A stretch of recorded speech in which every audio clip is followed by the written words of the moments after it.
Bonsoir.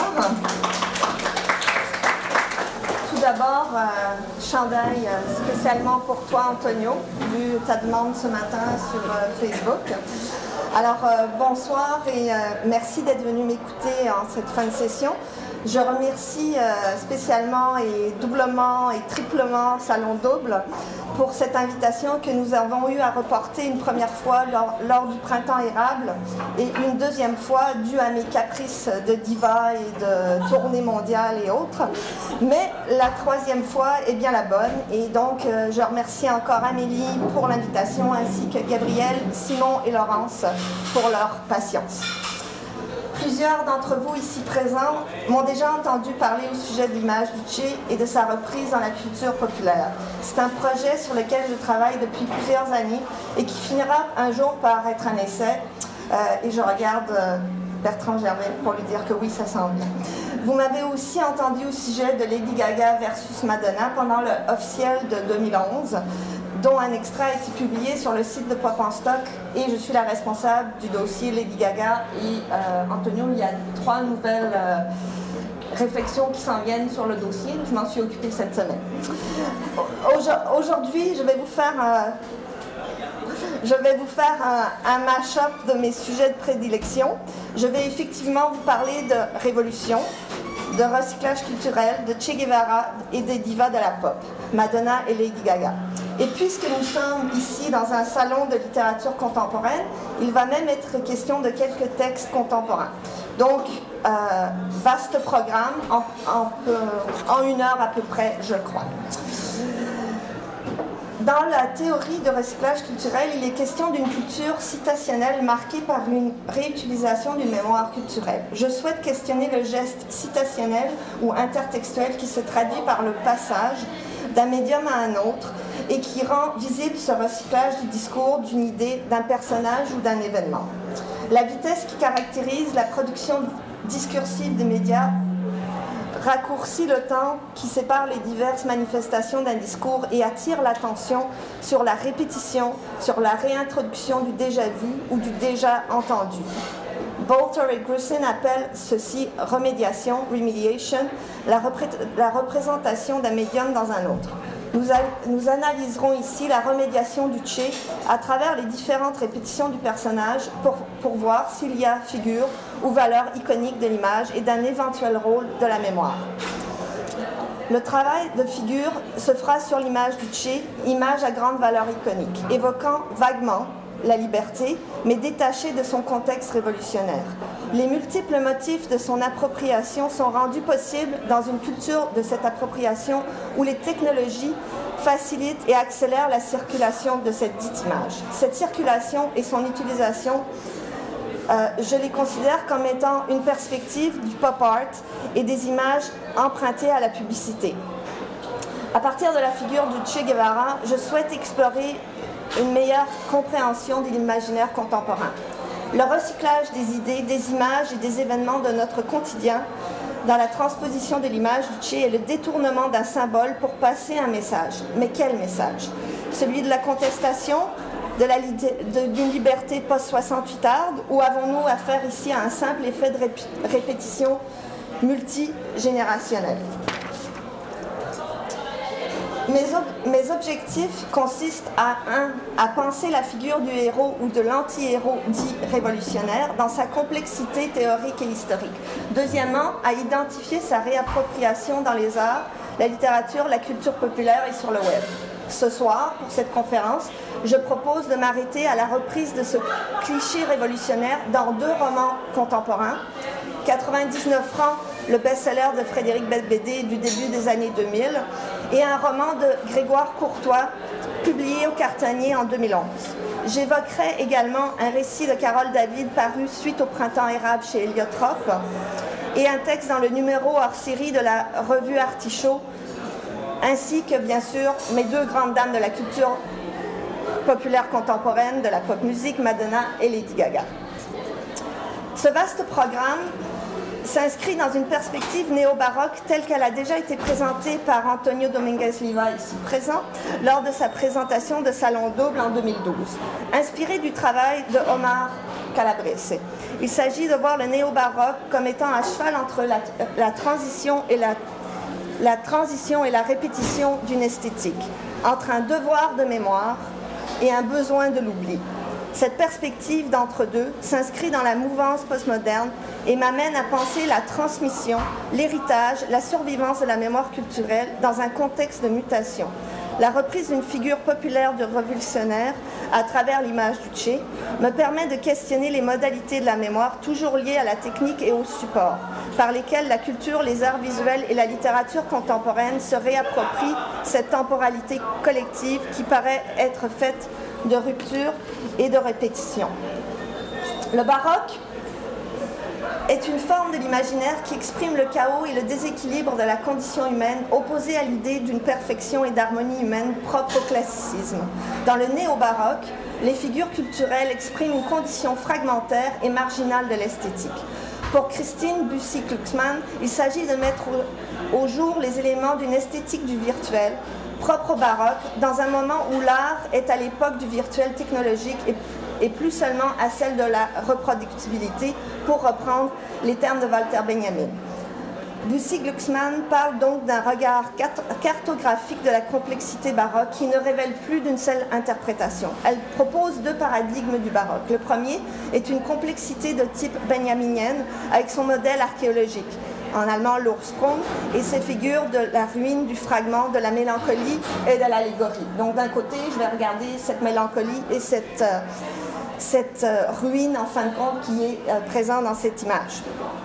Deuxièmement, Bussy-Glucksmann propose une complexité d'origine lagnicienne, réinterprétée bien sûr par Gilles Deleuze dans Le Pli, avec sa relation fondatrice entre le virtuel et l'actuel et la fragmentation, jusqu'à ce que l'espace virtuel contemporain convient à une esthétique de l'infini. Pour penser le baroque contemporain à l'ère du numérique et des reprises nombreuses, avec son régime généralisé des flux d'images et des simulacres, avons-nous encore besoin d'être soucieux de la question de l'origine et ce que Christine Bussy-Glucksmann appelle l'œil cartographique ou le regard icarien. Bussy-Glucksmann s'est interrogé sur la filiation d'une raison baroque de Baudelaire à Benjamin dans La folie du voir en 86, où elle expliquait comment, à la différence du mythe, l'allégorie au sens de Benjamin présuppose un principe qui fait éclater la belle totalité, en ruine et en fragments, au profit donc de ce fragment de l'énumération d'une foule de détails, le Detaillierung baroque allemand. L'allégorie, contrairement au symbole, pour Benjamin, est un véritable processus d'élargissement de la signification et de la visualisation de l'objet. Entre le concept et la figure, la nature et l'histoire, il n'y a aucune opposition dualiste, mais tout un glissement complexe. En d'autres termes, des vanités aux natures mortes et au drame baroque, la loi de l'allégorie est celle de la transfiguration figurative. L'allégorie est l'expression qui hante les baroques, incapable de se détacher de la considération mélancolique du caractère périssable de toute chose. Je vais revenir souvent dans les exemples ce soir sur justement cette mélancolie, ce vouloir être là, ce vouloir retrouver quelque chose qu'on pense être donc une pensée révolutionnaire. Pour Bussy-Glucksmann, le baroque dépouille le réel et détruit dans l'histoire occidentale le mystère oratique des choses au profit de leur valeur d'exposition. Tout comme Benjamin voyait dans le dispositif allégorique du baroque l'origine des techniques de montage, Christine Bussy-Glucksmann propose d'y déceler maintenant la forme d'un souci postmoderne ou post-baroque, une récupération du passé toujours accompagnée de l'insignifiance du présent.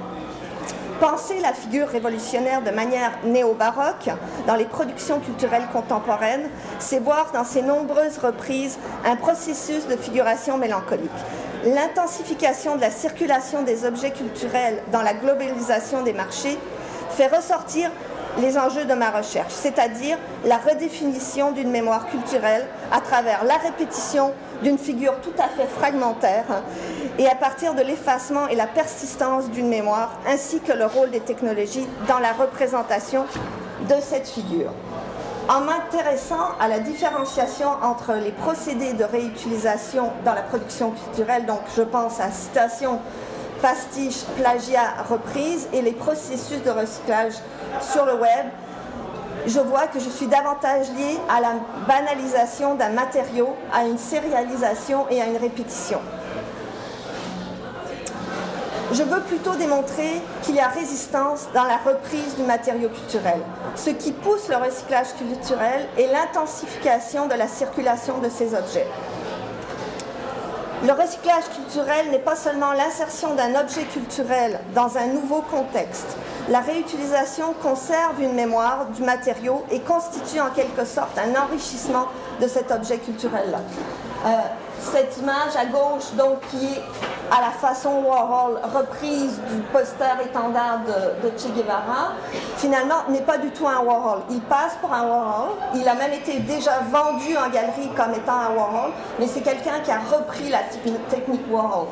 Et donc, tandis que le Marilyn Monroe, lui, est bien une reproduction de l'original de Warhol, mais à gauche, ça passe pour un Warhol, mais ça n'en est pas un. Donc, le recyclage culturel n'est pas seulement l'insertion donc de cet objet culturel dans un nouveau contexte, la réutilisation conserve donc cette mémoire, mais en même temps le recyclage produit une banalisation et sa perte de mémoire. Ce ne serait pas ici un déclin de l'aura en tant que tel, mais peut-être juste sa persistance.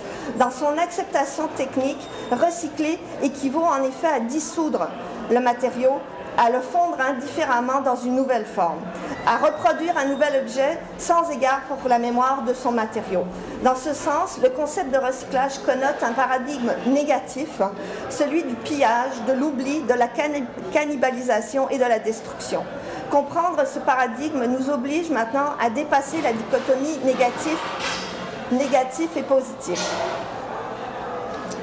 Dans la reprise d'un produit culturel, l'objet d'art devient objet d'échange, qui transforme sa valeur artistique ou culturelle en valeur commerciale. Et évidemment, vous me voyez venir, hein, je veux vraiment aller vers le côté marketing de la chose. À l'ère de la reproduction industrielle des objets d'art, l'aide des machines permettent de fabriquer en peu de temps un nombre très élevé d'objets identiques tirés du même moule ou du même algorithme. Ce mode de production a pour effet l'implosion de la distinction entre l'original et sa copie. La production et la reproduction technique et numérique ont eu pour effet la dématérialisation des objets et des matériaux manipulés. Ils ont instauré des possibilités de reproduction et de recyclage que Benjamin ne pouvait même pas imaginer quand il rédigeait son essai sur la reproduction mécanique. La mondialisation dans le contexte post-colonial et numérique permet une circulation de matériaux culturels, produits symboliques, icônes, mais aussi des looks, des styles, des modes. Par-dessus les frontières nationales, voire continentales, sans respect pour ces aires culturelles. L'idée de recyclage culturel nous permet une réflexion théorique sur la dominance citationnelle de la vie culturelle contemporaine et je dirais même occidentale. Il n'y a pas une grande ville au monde en ce moment où vous ne trouvez pas un t-shirt du Che dans les magasins à souvenirs. Pour Éric Michoulin, dans son analyse « L'impératif de la mémoire, production et recyclage culturel », le recyclage suppose de concevoir le passé comme éminemment disponible et fragmentable. Tout est prêt à être consommé, rejeté et récupéré. Le passé n'est plus une valeur, mais un matériau, non pas à transmettre, mais à transformer.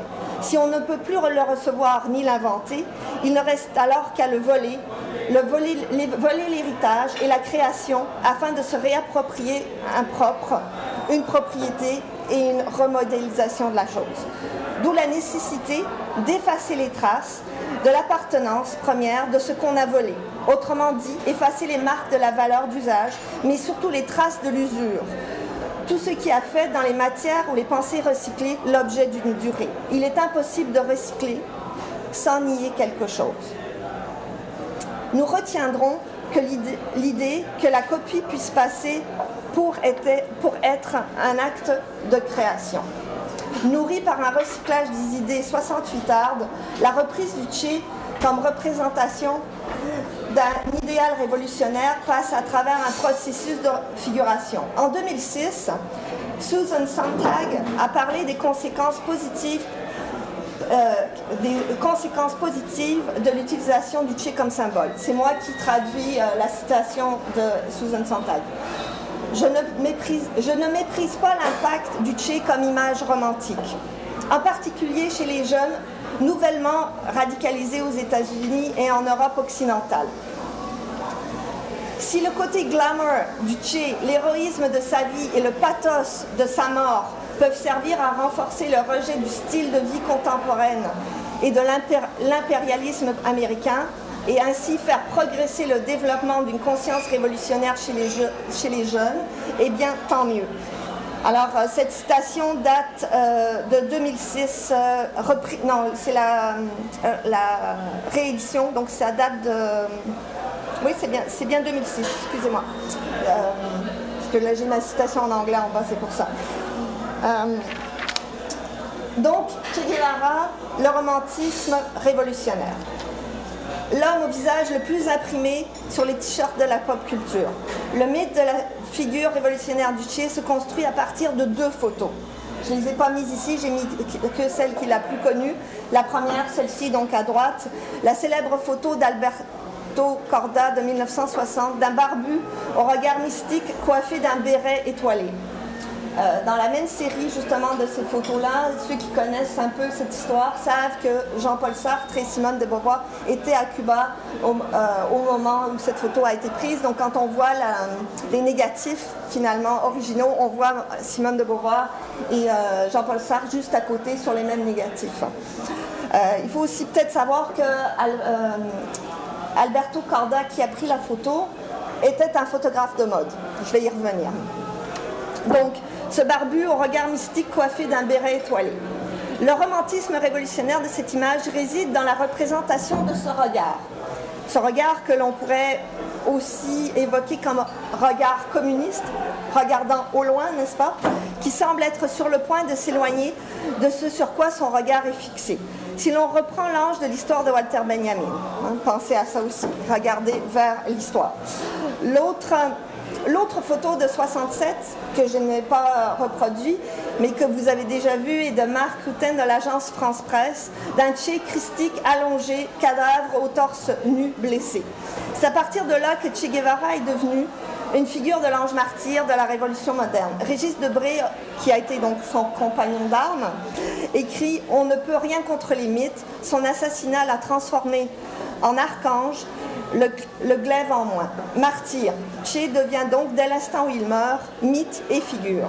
Comme écrit Bertrand Gervais, la figure, c'est le personnage transfiguré, métamorphosé, en un symbole chargé de signification, constitué de traits qui permettent de l'identifier et d'une logique de mise en récit qui sert à son déploiement. La figure n'est pas une entité statique, mais dynamique. C'est pour ça qu'elle fonctionne encore aujourd'hui, et vous verrez toutes les nombreuses reprises. Il s'agit de placer la reprise du Che comme représentation d'un idéal révolutionnaire dans un processus de figuration. Les traits de la figure d'un imaginaire relié au romantisme révolutionnaire sont une belle gueule, des souffrances de martyr, une volonté de vaincre l'injustice, l'impérialisme et la pauvreté. Ces attributs, le Che les a réunis dans un idéal de l'imaginaire du révolutionnaire. Dans l'imaginaire contemporain, Che passe par de bien drôles de supports.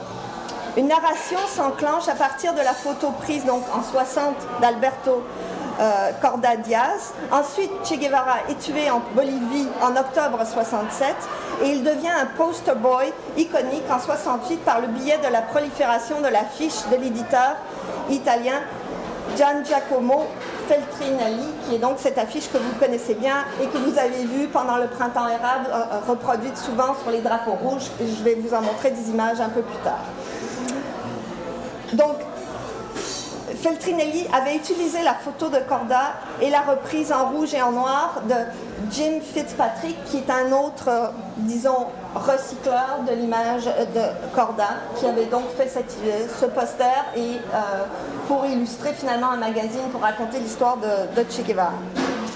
Figure de la révolution cubaine, devenue icône internationale, Ernesto Che Guevara s'est transformé en figure légendaire de notre époque. Et c'est là où je prends donc mon mégaphone et je vous dis hasta la victoria siempre.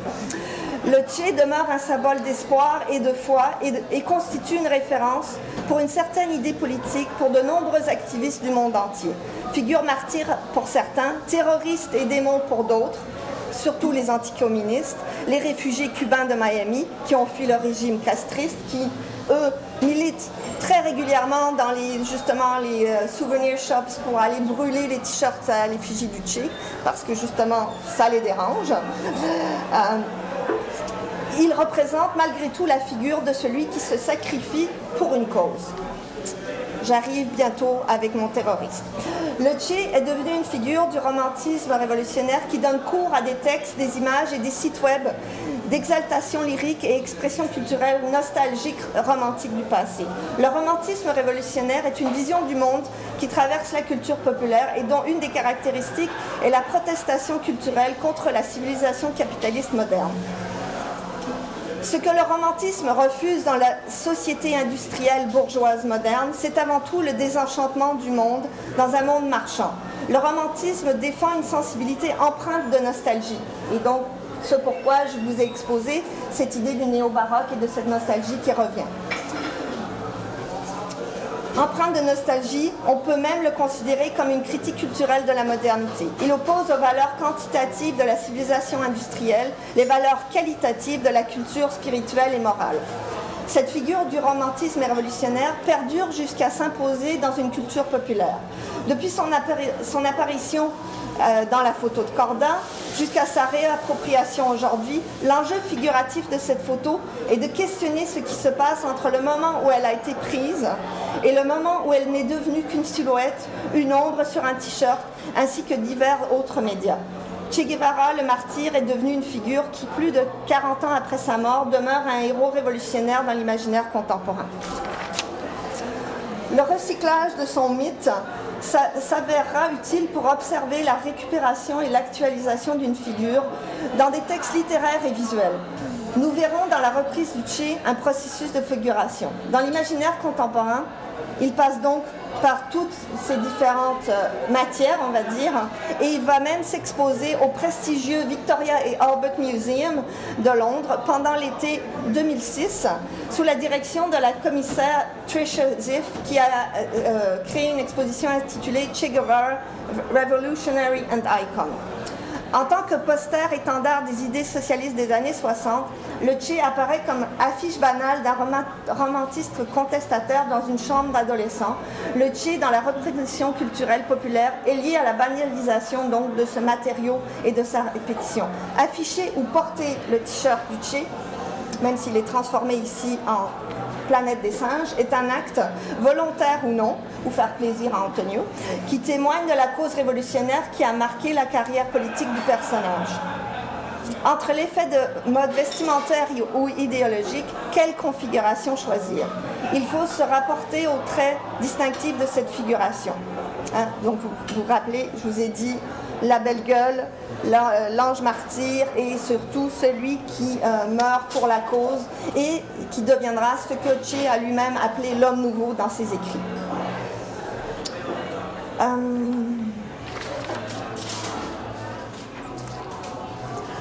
J'en viens à mon premier exemple littéraire. Beck BD, j'ai juste mis une seule citation, mais c'est ce que j'appelle le Gucce Vive al Gucce. 99 francs de Beck BD. Si vous n'avez pas lu le roman, vous avez probablement vu le délicieux film avec Jean Dujardin en Beck BD, hein, sniffant de la coke à peu près tout le long du film. Donc 99 francs de Beck BD, publié en 2000, est une satire du milieu publicitaire.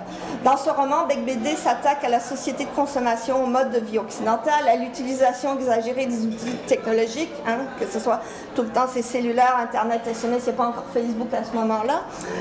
Le personnage principal, Octave, si vous l'avez oublié, est rédacteur dans une prestigieuse agence de publicité parisienne. Il écrit des scénarios de pub, il est riche, il est admiré car il a réussi sa carrière. Il vit une vie de sex, drugs and rock'n'roll ou de glamour si vous voulez, mais il n'en est pas moins seul. Cocaïnomane et au bord de la crise de nerfs. Et c'est là où vous avez Jean Dujardin en tête, n'est-ce pas? Il déteste son métier de publicitaire, cynique et désillusionné. Il va tenter de se rebeller contre le milieu de la publicité. Il ne se rebelle pas n'importe qui contre le milieu de la publicité, celle qui reprend justement l'image du Che. Donc, si vous n'avez pas lu le livre, ça vaut vraiment la peine. Sinon, ce soir, downloadez 99 francs. À un moment, j'ai cru que je pourrais être le grain de sable dans l'engrenage. Le rebelle dans le ventre, encore fécond de la bête. Soldat de première classe dans l'infanterie du Global Marketplace, je disais, on ne peut pas détourner un avion sans monter dedans. Il faut changer les choses de l'intérieur, comme disait Gramsci. Après tout, les 68 heures ont commencé par faire la révolution, puis ils sont entrés dans la pub. Moi, je voulais faire l'inverse. Je m'imaginais comme une sorte de Che Guevara libéral, un révolté en veste Gucci. Tenez, j'étais le sous-commandant Gucci, viva el Gucci. Excellente marque, très bonne mémorisation, hein? Ça sonne catchy ça. Deux problèmes, nous dit Octave, au niveau du percept, disons, message publicitaire. Un, viva el Gucci, ça sonne comme Duce. Et deux, le plus grand révolutionnaire du XXe siècle, en fait, c'est pas Che Guevara, mais c'est Mikhail Gorbatchev.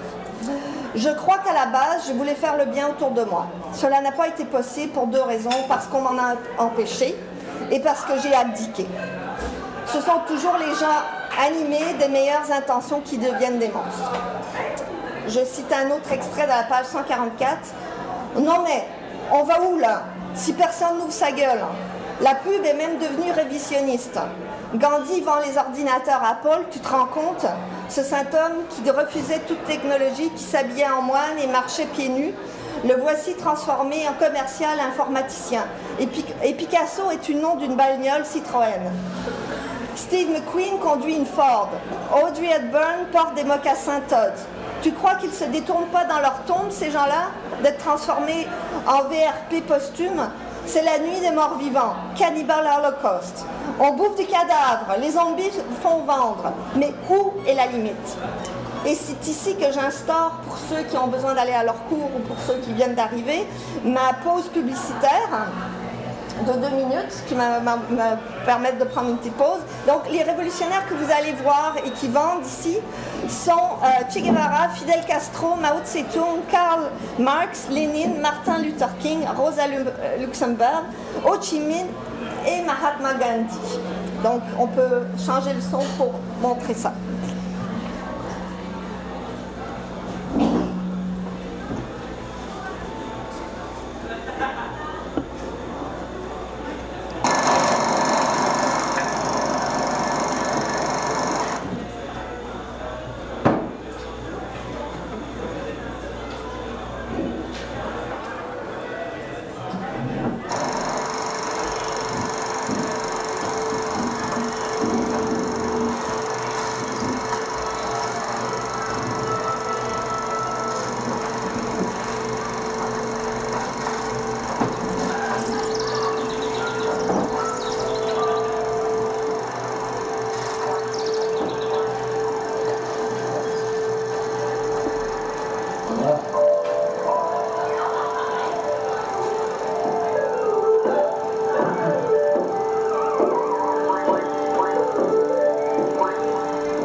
vais attendre que le son revienne. Je ne sais pas si vous aviez déjà vu cette publicité pour la New Dacia Logan MCV. À ce que j'ai compris, elle date de 2008. J'ai fait quelques recherches. C'est la long version que vous avez vue. Cette pub, donc, pour une marque de voiture familiale, la Dacia, une marque autrefois roumaine et communiste, se permet de revisiter les figures de l'histoire révolutionnaire. Hein. Vous avez entendu Che à la fin qui dit « It's time for another revolution » et Marx qui répond « Che, it's about what people need. What do people need today? They need a new car. And if it's a communist car, then that's better. » Donc, c'est pas tout le monde qui va savoir que justement c'est un peu ce genre de voiture-là. La pub va choquer. Hein. Il y a beaucoup de commentaires comme quoi elle est choquante, surtout dans les commentaires sur YouTube. Mais en même temps, encore plus parce que c'est supposément la voiture du peuple. La Volkswagen, la Dacia 1100, ou tout comme la Trabant, ont symbolisé le communisme en Europe. Près de 90% des voitures qui circulaient du temps du communisme étaient justement de cette marque Dacia-là.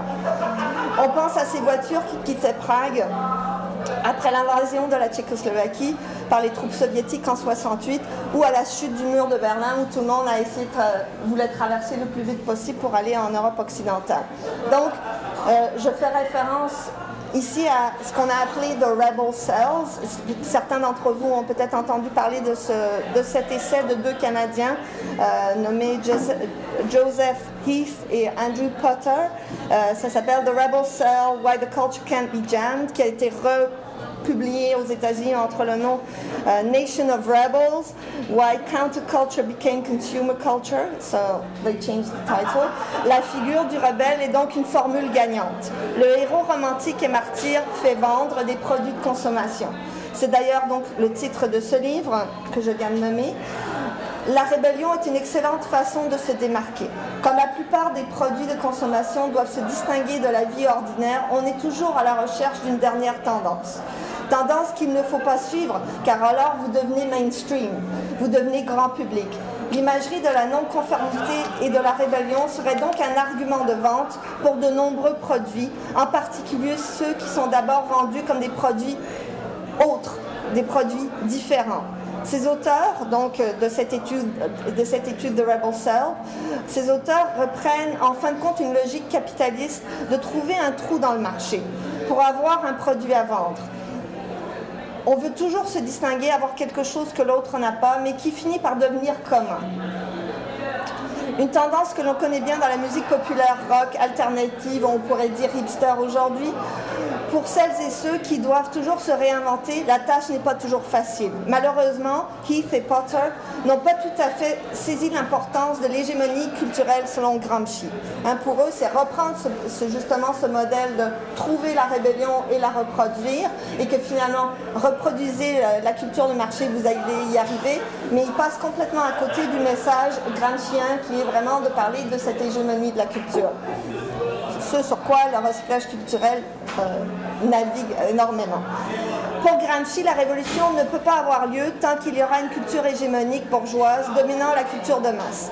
Cette culture hégémonique est véhiculée par le système scolaire obligatoire, par les médias de masse et la culture qui tronque la réalité et la pensée des travailleurs.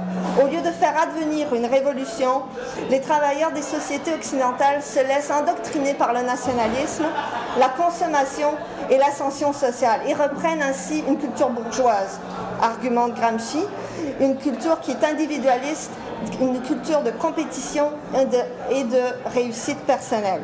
Alors, pour arriver vers la réussite personnelle et la compétition et le devoir de toujours se réinventer, il faut évidemment que je passe à mon idole, Madonna, qui revient à chaque fois quand je fais une présentation. Que voulez-vous? The material girl has what she has. El Comandante Madonna. Tournons-nous justement vers la reine de la consommation, The Material Girl. Madonna qui chante tout aussi bien I'm a material girl living in a material world que I'm just living out the American dream and I just realized that nothing is what it seems. Je suis une fille matérialiste vivant dans un monde matérialiste, un monde de consommation. Mais en fin de compte, je veux juste vivre le rêve américain, mais je viens juste de me rendre compte que rien n'est n'est ce qu'il semble être. En fait, tout est faux. Madonna, l'éternelle réinventrice de son image, de la pop musique, la révolutionnaire.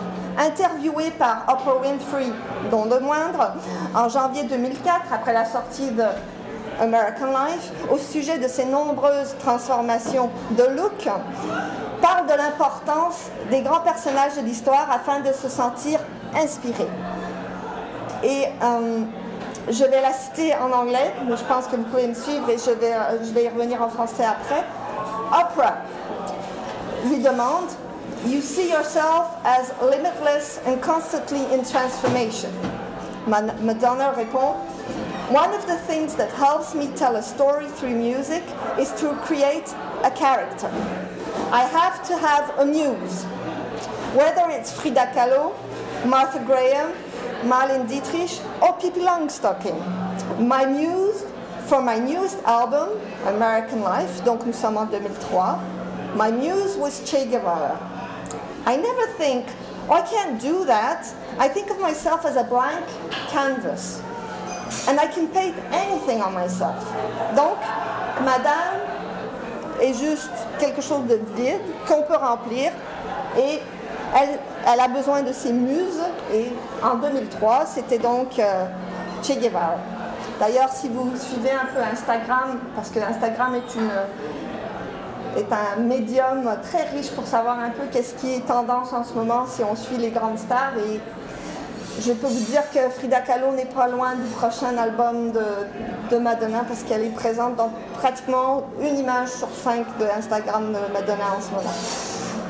Cette imagerie révolutionnaire qu'elle choisit donc en 2003 avec la sortie de American Life a bien sûr provoqué plusieurs critiques aux États-Unis en pleine guerre antiterroriste. La première version de la vidéo d'American Life a été censurée en 2003. Le clip se focalise sur la politique, sur le président des États-Unis et la guerre en Irak. Dans la vidéo originale, Madonna apparaît en une sorte de El Comandante suivi d'une troupe d'Amazon qui débarque dans un défilé de mode où sont diffusées des images de guerre. Madonna est sur le runway à bord d'une Mini Cooper qui finit par arroser à l'aide d'un canon à eau qui est monté au-dessus de la Mini Cooper les fashionistas et un pseudo-président assis dans la salle. Elle les arrose en premier et ensuite elle leur jette une grenade. Donc elle découpille la grenade puis elle la jette dans la foule. Compte tenu du climat politique post-9/11 à ce moment-là, Madonna se fait critiquer par les médias américains. Elle annule la diffusion des clips et réalise une nouvelle version qui... Tu peux mettre l'autre image s'il te plaît? Et réalise une nouvelle version qui ne contient que des séquences de Madonna déguisée en général d'armée interprétant la chanson devant des drapeaux et des images de guerre. Il n'y a plus d'Amazon, plus de soldats GI, plus de filles musulmanes voilées qui défilent. Pourtant, le mal est fait. La rebelle ne vendra pas et la vidéo sera prétexte à un appel au boycott aux USA du disque de Madonna. Il faut noter que la pochette de l'album éponyme est restée inchangée et l'a démontrée déguisée en Che Guevara. Ses cheveux sont noirs, elle porte un béret militaire, elle imite l'image iconique de Corda. Madonna utilise le béret comme un produit qui fait référence à la guerre. Même si le symbole est déplacé au service de la vente de la musique pop, il n'en représente pas moins un symbole d'une cause révolutionnaire. Se réinventant constamment, elle prend l'iconographie habituelle de la contestation. Madonna est connue pour sa manipulation des images et la réutilisation d'iconographie.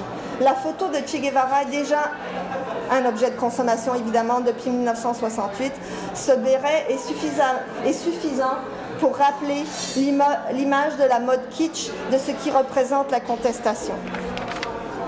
La prochaine image. Ce que je vous ai montré était en 2003. Aujourd'hui, je vous montre une image de 10 ans plus tard, en septembre 2013. Pour ceux qui me suivent sur Facebook ou qui suivent Salon d'Aube, vous avez vu qu'il y a quelques jours, j'avais posté donc, le lien parce qu'on n'a pas le temps de l'écouter maintenant. C'est un film de 17 minutes où Madonna a repris donc son idée de la révolution. Madonna et Stephen Klein invite you to start your own revolution of love. We have created this platform to give people around the world an opportunity to answer the question, what does freedom mean to you?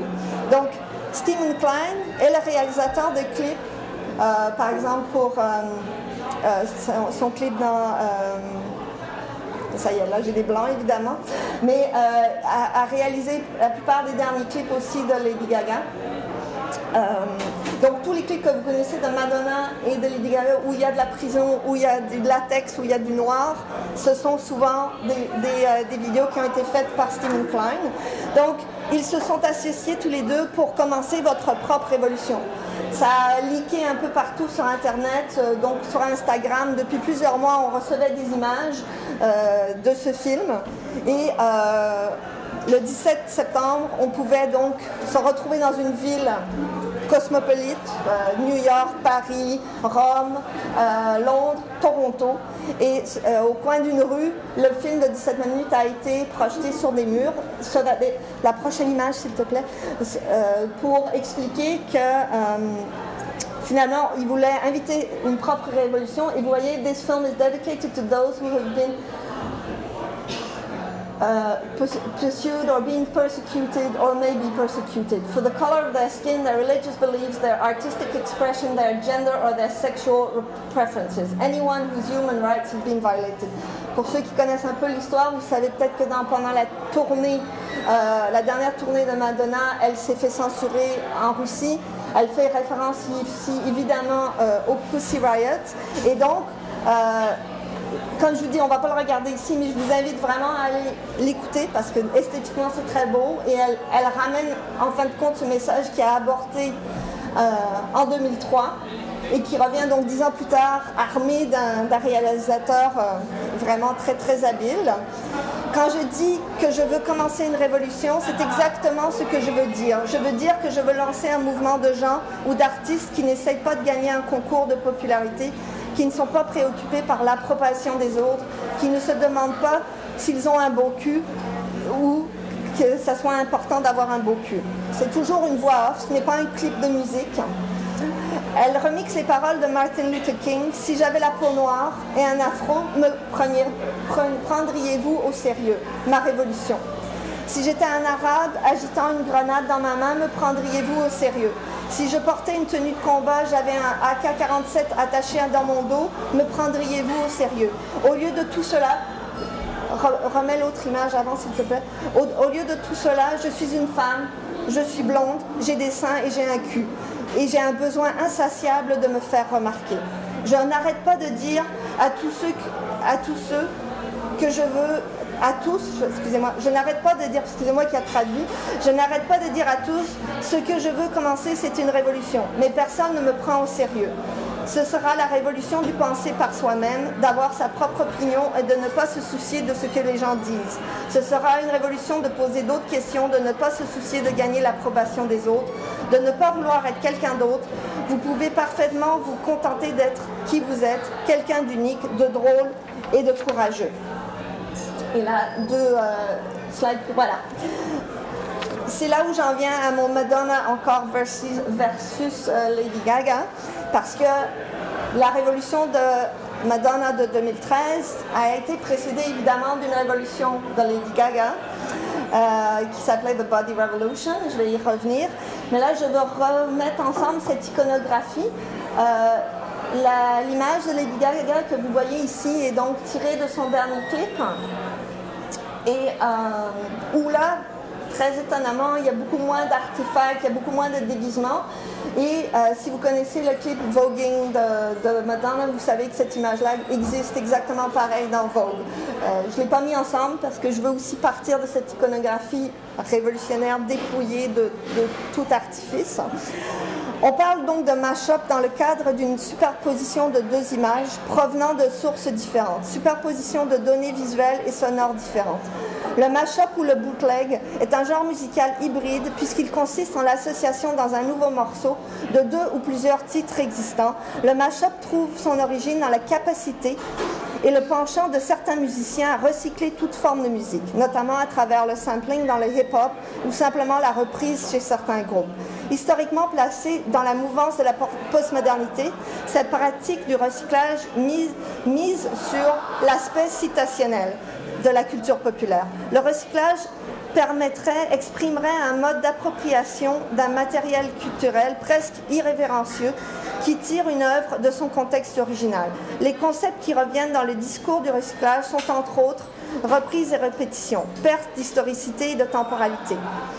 À la sortie de Born This Way en 2011, les internautes se sont demandé si Lady Gaga copiait Madonna ou selon les articles parus en France, il s'agirait même de Mylène Farmer. Born This Way ressemble à Express Yourself de 89, disent les fans de Madonna, ou à Libertine selon les Français. Les internautes ont trouvé que la ressemblance entre Born This Way et Express Yourself de Madonna était trop flagrant. Madonna n'a pas fait de commentaire, mais on a rajouté sur le compte YouTube de Madonna sa prestation aux MTV Awards en 89 avec Express Yourself. Donc on s'est dit, ben finalement, je remets la vente du produit en ligne. Et Gaga s'est d'ailleurs de toute façon toujours comparée à la Material Girl en disant « We're both Italian-American women. We both started out in New York. In the underground scene, and we both became famous and dyed our hair blonde. I think that Madonna and I share is that we are both fearless. » C'est un peu mince comme comparaison, c'est un peu mince comme révolution. Nous pourrions dire que le recyclage culturel est un manque d'originalité, mais la pop musique et culture sont cycliques et c'est en toute connaissance de cause que la Mother Monster recycle impunément les classiques de la pop. Les médias accélèrent les processus de recyclage culturel en éliminant ou en réduisant les barrières géographiques, linguistiques, culturelles et sociales. Aussi, les médias rendent donc visible ce recyclage ou le phénomène de reprise d'un discours, d'un personnage, d'une œuvre. La vitesse, d'autre part, qui caractérise la production discursive des médias raccourcit le temps qui sépare les diverses manifestations d'un discours et attire l'attention sur la répétition, sur la réintroduction ou du déjà vu ou du déjà entendu. Lady Gaga se réclame de Madonna, mais aussi de Freddie Mercury, Radio Gaga.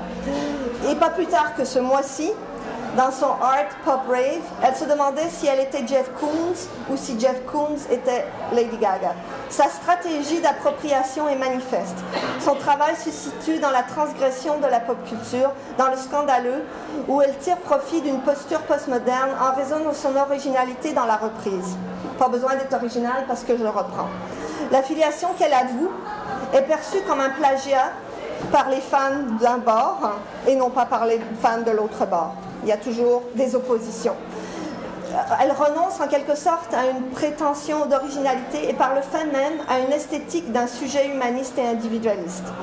À l'heure des réseaux sociaux, Gaga préconise l'appropriation de celles et ceux qui ont fait les manchettes de la culture pop avant elle. Et en ce sens, il ne s'agit pas de plagiat, mais bien de rendre hommage à la culture pop par un processus de réappropriation comme pratique esthétique. Le plagiat rebaptisé appropriation est une pratique intentionnelle qui a contribué à définir la postmodernité, le néo-baroque et la fin du XXe siècle. Cette esthétique choisit le collage, le fragment et l'intertextualité. Ce sont des pratiques qui minent l'autorité traditionnelle de l'auteur, du génie créateur unique. En fait, définir une œuvre comme étant du plagiat, du recyclage, c'est l'extraire d'une valeur esthétique de l'authenticité, de l'œuvre classique, dite unique dans une économie de propriété et de marché. La reprise sous la forme d'un plagiat à peine avoué n'est-il pas justement une forme de contestation? Le plagiat arrache l'original à son auteur et lui retire la possibilité de se distinguer, de lui reconnaître une valeur d'originalité. Paradoxalement, c'est la reprise qui réussit à percer dans l'institution esthétique capitaliste qu'elle prétend dénoncer. On mise sur des classiques, sur des valeurs sûres, comme Madonna qui a éprouvé ses modèles dans les années 80-2000, ou Jeff Koons qui alors avait redéfini l'art visuel commercial. Lady Gaga se fait accepter non pas parce qu'elle fait du plagiat, ni parce qu'elle est innovatrice, mais parce qu'elle arrive à rendre hommage, à contourner le plagiat de la modernité. J'irais même jusqu'à dire qu'elle n'a rien d'authentique, puisqu'elle ne se produit que pour les applaudissements de son public. I live for the applause. Qu'elle avoue ses torts et ses limites. Elle n'est que la Mother Monster de ces monstres et qui, à chaque fois que son image est malmenée, s'en remet à son public pour la réhabiliter. Elle appelle à la révolution, prochaine image, elle appelle à la révolution et à l'acceptation de soi. exemple de plusieurs tweets. If you're old enough to vote this time, exercise your right. Today it matters and you can change the world. Ça, c'était donc une incitation à aller voter pour le gay marriage à New York. Ensuite, Brazil. There's hundreds at the hotel, and this is like fucking. It's all about the revolution. It's through music. Get ready to party and show in 2 days. Le mot revolution revient tout le temps. Et le dernier, c'est le seul que j'ai trouvé depuis que je la suis, où Che Guevara est nommé.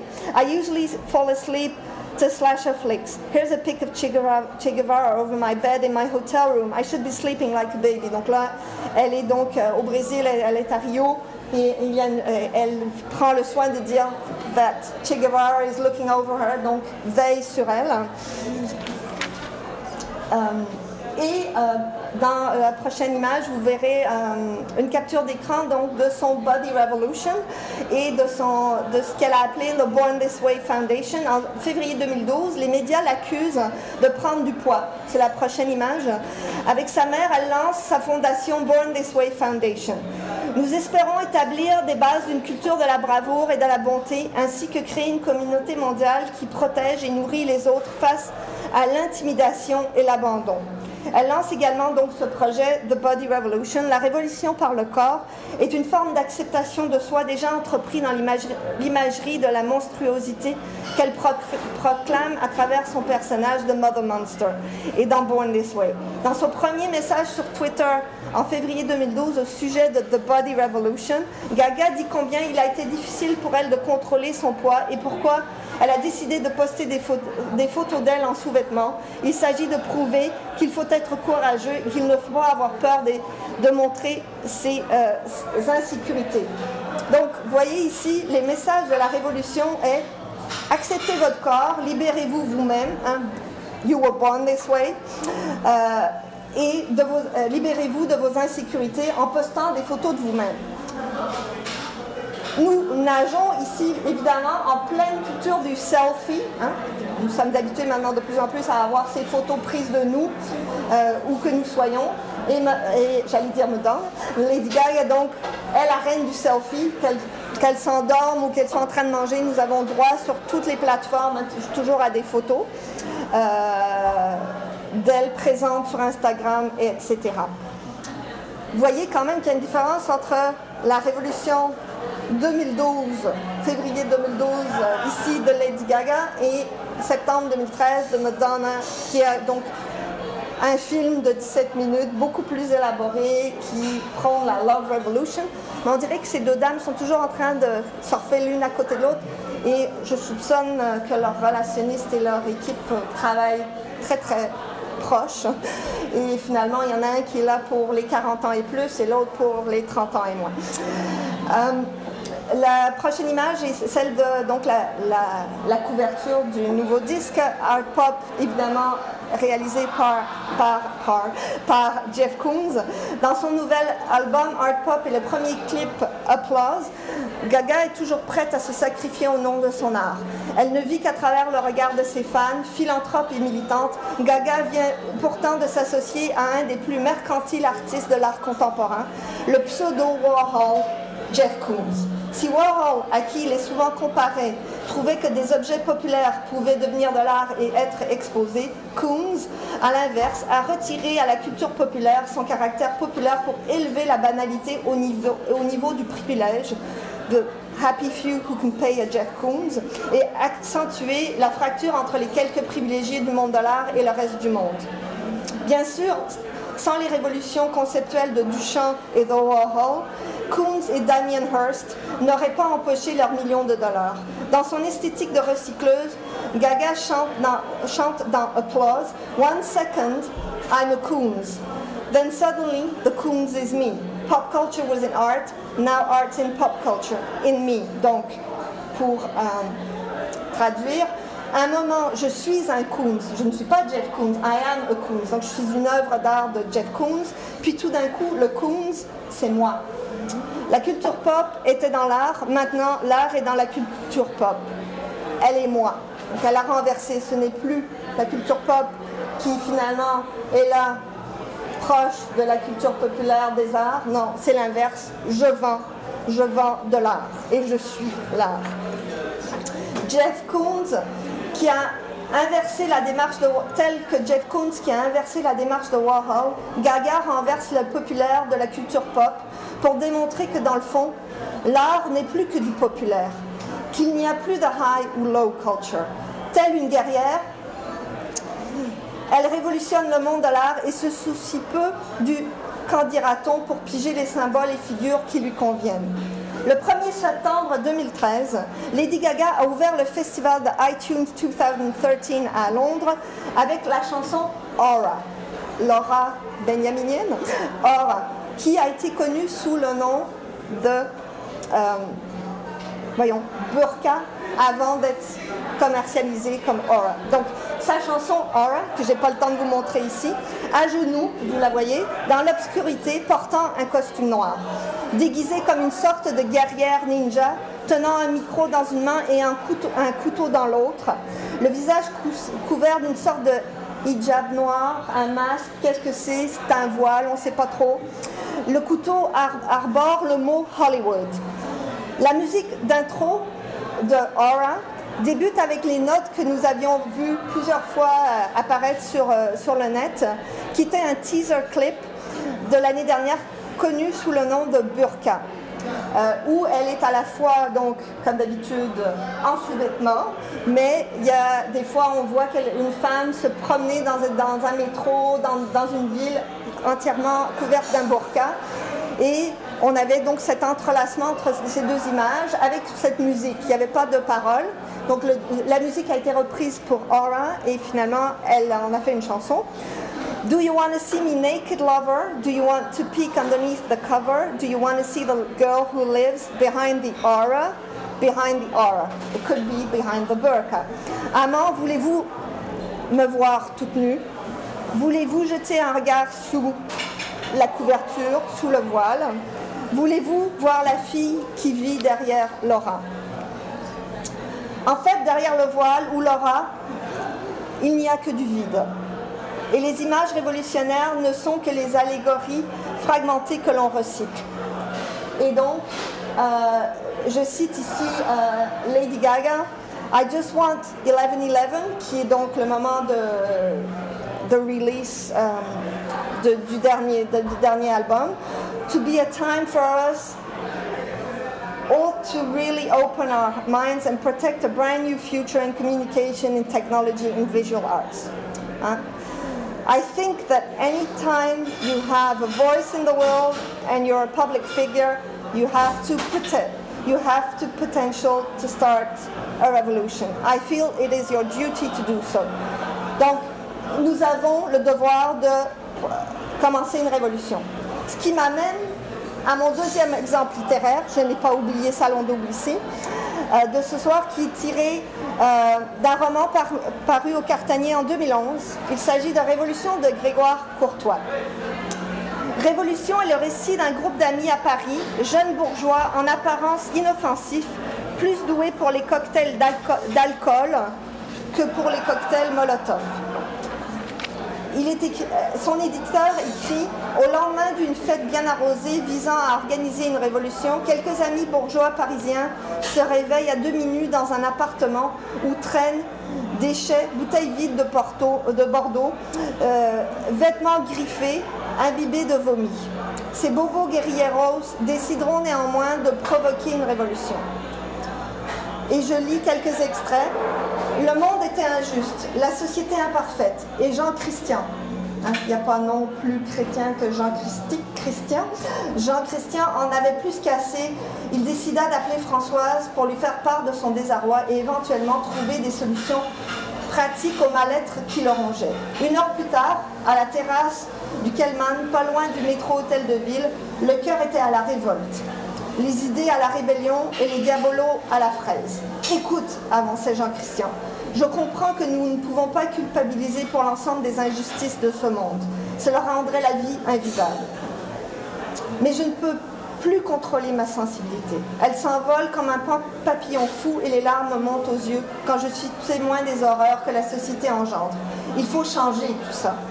prendre en main notre destin et ne plus laisser courir comme un papillon fou la marche insensée du monde. Françoise, son amie, avait le regard pétillant, ce qui était toujours le cas lorsque son amie faisait des allusions répétées à la santé mentale des lépidoptères.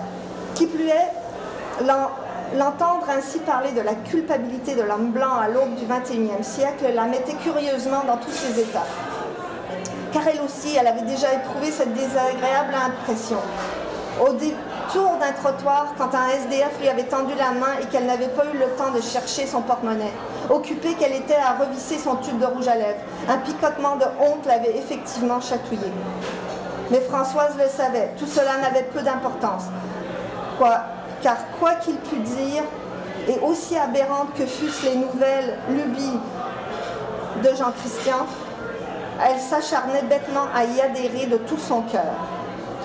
Cela serait toujours le cas, comme cela avait toujours été depuis qu'ils s'étaient rencontrés sur les bancs de l'école. Dans ses yeux de groupie, privé de tout discernement, Jean Christian demeurait celui qui d'un mot éclairait les formes sombres qui gisaient sur cette terre sèche. Alors, elle suit Jean Christian, pourquoi pas la Révolution? Il ne faudrait pas longtemps pour qu'elle embrassât à son tour avec un vibrant enthousiasme cette nouvelle proposition. Changer ce monde injuste, rendre la terre plus belle et tout homme plus heureux. Il y avait pire comme programme, pourtant une question ne cessait de l'obséder, au risque d'avoir l'air con. Elle finit par demander « Oui, mais on fait comment ?» « Si on commençait par boire un coup ?» demanda Jean Christian avant de commander une autre tournée. Ce qui n'est pas sans me faire penser au fameux verre de sangria décrié par un certain Richard Martineau. Si on commençait par prendre un coup, oui, mais comment on fait? Ah, Jean Christian, salut, hein, mais bien sûr que le monde est injuste, tu m'étonnes, parce que là, il est en train d'appeler tout le monde pour venir à la fête et penser la révolution. Ok, j'amène les olives, il raccrocha, un large sourire barrant son visage. Enfin, pensa-t-il en caressant la doublure de son boléro. Enfin, quelqu'un qui s'inquiète de la biesse du mauvais goût au fond duquel sombre le monde contemporain. Dans ce roman, attentats et actions terroristes, il y aura, mais de façon totalement absurde, car l'action aura lieu dans un parc zoologique. Et à la fin du livre, en fin de compte, on aura un goût amer parce que une des femmes du groupe va être kidnappée à leur insu et sera séquestrée. On ne sait pas trop ce qui va se passer avec elle, parce que ça finit sur cette note-là. Ce récit, écrit en France sur un blog et ensuite publié sous forme de roman en 2011 au Québec, est cynique et annonce à sa manière les aspirations, les désillusions des jeunes occidentaux du XXIe siècle, ainsi que les contestations étudiantes à venir. De la Tunisie, en passant par la place Tahrir en Égypte, nous avons bien sûr également connu notre propre événement contestataire à travers le printemps érable de 2012, qui a donné lieu à une prolifération de textes littéraires et autres productions culturelles. Je ne peux pas faire ici l'inventaire de cette production. C'est en fin de compte la prochaine partie du travail que je suis en train de faire sur Che Guevara. Je n'avais pas prévu que ça arriverait dans ma vie, dans notre vie. Pour moi, ça a été une chasse aux images, une chasse à la photo, et les textes sortent encore aujourd'hui. Et je vais donc ne donner que quelques extraits. Donc je ne peux faire l'inventaire de cette production ici, mais le texte sur lequel je souhaite me pencher est l'Atelier rouge de Carole David, publié dans le collectif Printemps spécial d'Héliotrope. Dans l'Atelier rouge, Carole David met en scène l'inventivité de la jeunesse dans la rébellion. Même si chez elle, le t-shirt du Che n'est plus qu'un produit commercial. Et je cite à la page 77. Presque chaque année, des journées de grève, des occupations faisaient partie du quotidien tranquille de la pédagogie. L'école était devenue un centre commercial avec ses escaliers mobiles et ses vendeurs du temple. Vêtements, cellulaires, lunettes, fringues indiennes, t-shirts du Che. On finançait les stages étudiants et les voyages humanitaires avec les ventes de cupcakes et de livres usagés. Le récit dit bien un feu couvait. Contrairement, et je continue ma citation, contrairement aux professeurs, les étudiants ne vieillissaient pas. Ils portaient des vêtements différents au gré des modes qu'ils inventaient, récupérés l'année suivante. Donc, toujours recyclés par l'industrie qui est là, en attente de ce qui va se faire dans la rue. Punk, post-punk, grunge, néo-hippie, gothic, Lolita et ses sœurs moins sombres. Les piercings, les tatouages, autrefois réservés aux marins, aux détenus et aux filles de mauvaise vie, faisaient irruption dans le quotidien. C'était l'incarnation du corps écrit, un palimpseste, la mémoire du sujet. Et je veux insister ici sur ce palimpseste, cette mémoire du sujet, ce sujet qui reprend finalement ses attributs et qui recycle à chaque fois quelque chose qui représente un idéal. Et Carol David continue, au milieu de la première décennie de l'an 2000, une version énorme d'un carré rouge était apparue sur la croix de la montagne, donc du Mont-Royal, pas toujours fière. On savait que Dieu était mort depuis longtemps, mais à peu près personne ne s'était imaginé qu'il serait remplacé par un morceau d'étoffe couleur sang, couronné d'un message ultime. Arrêtons de sacrifier nos enfants. Dans la superposition de ces images, une première victoire. Donc, il est normal que, et ma dernière image, il est normal que nous avons eu superposition justement. Dans Printemps spécial, Héliotrope a justement choisi une image qui superpose à la fois Anonymous et un t-shirt du Che. Image très très intéressante parce que le carré rouge est là, le Che est là, pas en tant qu'image mais la signature, et vous avez le masque de Guy Fawkes. Elles ont été présentes pendant tous les mois que nous avons été dehors. Dans Artichaut, la revue donc de l'UQAM, Le Reston phare hors série, publié cette année en 2013 sous la direction de Simon Lévesque et Daria Malfait, le texte « La révolte comme le logo de Guillaume Corbeil » m'a interpellée. Page 111. Nous sommes tous couverts de vernis. La révolte n'est plus qu'un logo. Dans l'immense cube rouge qu'on promenait dans les rues de Montréal, on vend de la bière Boris, grâce à une commandite. Souvenez-vous, hein, cette bière Boris qui avait un très beau drapeau carré rouge. Nous ne sommes pas dupes, le révolutionnaire est un consommateur, comme un autre. En me disant que malgré tout, je garde un souvenir précieux de tout ça. Celui d'avoir pu goûter au présent. Je réalise que je tombe dans le piège de la nostalgie et je me faufile jusqu'à la sortie. Face à la porte, mes yeux croisent mon reflet. Hein, ce regard qui regarde vers le loin. De me voir prendre mes airs de héros romantique, la tête basse et les mains dans les poches, je ne peux m'empêcher de me trouver grotesque. Finit Guillaume Corbeil dans son texte. Ici, on est loin peut-être d'une figuration mélancolique, mais en même temps, moi, je ne peux pas penser qu'à la nostalgie qui est là dans ce texte. C'est fini. Qu'avons-nous gagné? Nous nous posons tous la question. Et comme l'écrivait Marie Parent dans ce même numéro à la page 38, on essaye juste de changer le monde, dit le slogan. Hein?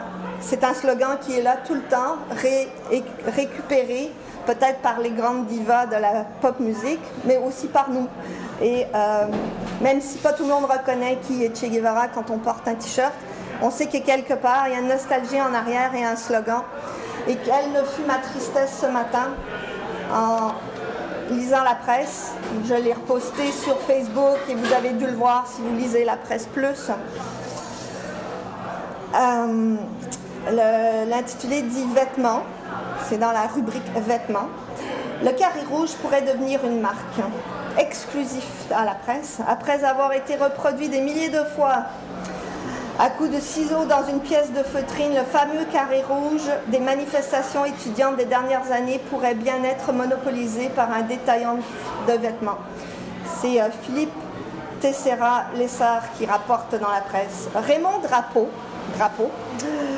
de Longueuil a déposé une demande d'enregistrement de marque de commerce à l'Office de la propriété intellectuelle du Canada pour un carré rouge avec épingle dorée. Le dessin accompagnant la demande laisse peu de place au doute. Il s'agit bien du symbole utilisé par les militants qui s'opposaient à la hausse des droits de scolarité. Les créateurs du symbole et les associations étudiantes ne devraient pas se fâcher de voir leur carré rouge faire l'objet d'une demande de protection légale. Ils avaient juste à le faire avant, à répliquer M. Drapeau à la presse dans une entrevue téléphonique. Et ce seront ici mes derniers mots de la soirée. Merci.